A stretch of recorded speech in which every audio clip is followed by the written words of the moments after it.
Hello guys, ಈಗಷ್ಟೇ ನಾನು ಕಾಲೇಜಿಂದ ಬಂದು ರೀಚ್ ಆದೆ. ಸೊ ಇವತ್ತು ತುಂಬ ಬರೀಲಿಕ್ಕುಂಟು. ಆದರೂ ಕೂಡ ಇದು ಅಮ್ಮ ಅಡಿಕೆ ಮೇಲೆ ಸ್ಲ್ಯಾಪಲ್ಲಿ ಹಾಕಿದೆ. ಸೊ ಸ್ಲ್ಯಾಪು ಫುಲ್ ಇದು ಸ್ಲ್ಯಾಪಿಂದ ಪೂಜೆ ಗೋಣಿಗೆ ತುಂಬಿಸು ಅಂತ ಹೇಳಿದರು. ಎಂತಕ್ಕೆ ಅಂದರೆ ಈಗ ಮೊನ್ನೆಯಿಂದ ರಾತ್ರಿ ಡೈಲಿ ಮಳೆ ಬರ್ತುಂಟು, ಗುಡುಗು ಸಿಡಿಲು ಮಳೆ, ಗುಡುಗು ಸಿಡಿಲು ಮಳೆ. ಸೊ ಈಗ ಹೋಗಿ ಡ್ರೆಸ್ ಚೇಂಜ್ ಮಾಡಿ ಹೋಗಿ ಬಜ್ಜೆ ಕ್ಲೀನ್ ಮಾಡಬೇಕೀಗ. ಸೊ ಗಾಯ್ಸ್, ಈಗ ಡ್ರೆಸ್ ಚೇಂಜ್ ಮಾಡಿ ಬಂದೆ. ಸೊ ನಾನೀಗ ಸ್ಲ್ಯಾಪಿಗೆ ಹೋಗಿ ಅಡಿಕೆಯನ್ನು ಪೂಜೆ ಬರ್ತೇನೆ, ಆಯಿತಾ?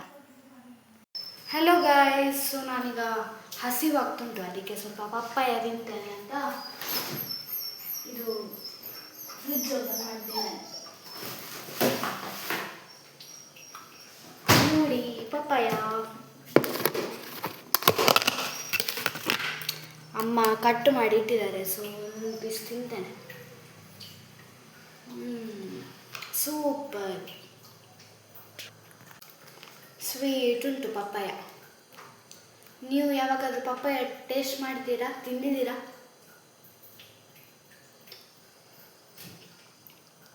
ಮತ್ತು ನಮ್ಮ ಮನೆಯಲ್ಲಿ ಅಮ್ಮ ಇವತ್ತು ಸ್ಪೆಷಲ್ ಆಗಿ ಫಿಶ್ ಫ್ರೈ ಮಾಡ್ತಾ ಇದ್ದಾರೆ. ಈಗ ಹೋಗುವ ಹೇಗೆ ಮಾಡ್ತಾರೆ ಅಂತ ನೋಡುವ. Unique fish fry. ನಾನು ಕೂಡ ಇವತ್ತು ಫಸ್ಟ್ ಟೈಮ್ ನೋಡಿದ್ದು, ಅಮ್ಮ ಕೂಡ ಫಸ್ಟ್ ಟೈಮ್ ಇವತ್ತು ಅದನ್ನು ಮಾಡಿದ್ದು. ಸೊ ನೋಡುವ ಹೇಗೆ ಆಗಿದೆ ಅಂತ, ಆಯಿತಾ? ಮತ್ತು ನಾನು ನಿಮಗೆ ಈಗ ತೋರಿಸ್ತೇನೆ ವಿಡಿಯೋ. ಸೊ ಇದು ನೋಡಿ, ಇದು ಕಟ್ ಮಾಡಿಟ್ಟ ಇಂಗ್ರೀಡಿಯೆಂಟ್ಸ್ ಮತ್ತು ಫಿಶ್. ಮತ್ತು ಒಂದು ಪ್ಯಾನಿಗೆ ಆಯಿಲ್ ಹಾಕಿ ಅದಕ್ಕೆ ಹಳದಿ ಪುಡಿ ಹಾಕಬೇಕು. ಹಳದಿ ಪುಡಿ ಹಾಕಬೇಕು ನೋಡಿ, ಇಷ್ಟು ಗಾತ್ರದಲ್ಲಿ ಹಳದಿ ಪುಡಿ ಹಾಕಿ ಮೆಣಸಿನ ಪುಡಿ ಹಾಕಬೇಕು. ಮೆಣಸಿನ ಪುಡಿ ಹಾಕಿ ಆದಮೇಲೆ ಗರಂ ಮಸಾಲ ಪುಡಿಯನ್ನು ಹಾಕಬೇಕು, ಆಯಿತಾ?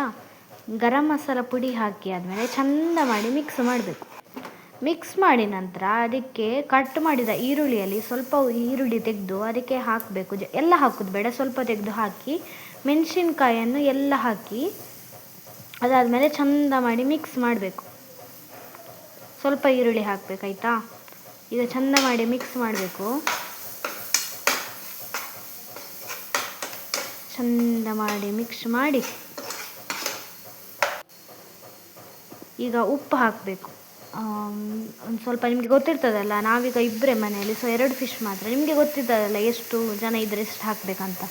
ಮತ್ತು ಸ್ವಲ್ಪ ಹುಳಿ ಹಾಕಬೇಕು. ಸ್ವಲ್ಪ ಹುಳಿಯ ನೀರನ್ನು ಸ್ವಲ್ಪ ಚೆಂದ ಹಾಕಿ ಮಿಕ್ಸ್ ಮಾಡಬೇಕು, ಯಾಕೆಂದರೆ ಟೇಸ್ಟ್ ಸ್ವಲ್ಪ ಜಾಸ್ತಿ ಚೆಂದ ಬರ್ತದೆ.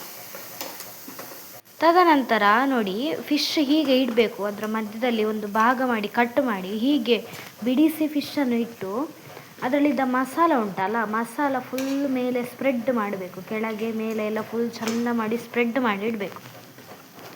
ಚೆಂದ ಆಗ್ತದೆ ಮಾತ್ರ ನೋಡಿ, ಸ್ಪ್ರೆಡ್ ಮಾಡಿ ಇಡಬೇಕು. ತದನಂತರ ಅದನ್ನು ಇದು ಮುಚ್ಚಳವನ್ನು ಮುಚ್ಚಿ ಸ್ವಲ್ಪ ಬೇಯಲಿಕ್ಕೆ. ಮತ್ತೆ ನೋಡಿ ಹೀಗೆ ಆಗ್ತದೆ. ಹೀಗೆ ಆದಮೇಲೆ ಇದರ ಮೇಲೆ ಈರುಳ್ಳಿ ಮತ್ತು ಕೊತ್ತಂಬರಿ ಹಾಕಬೇಕು. ನಾನು ಹೇಳ್ದಲ್ಲ ಸ್ವಲ್ಪ ಈರುಳ್ಳಿ ಇಡಿ ಅಂತ, ಸೊ ಕೊತ್ತಂಬರಿ ಹಾಕಬೇಕು. ಈರುಳ್ಳಿ ಹಾಕಿ ಕೊತ್ತಂಬರಿ ಹಾಕಿ ನೋಡಿ, ಇದು ಫೈನಲ್ ಫಿಶ್ ನಮ್ಮದು.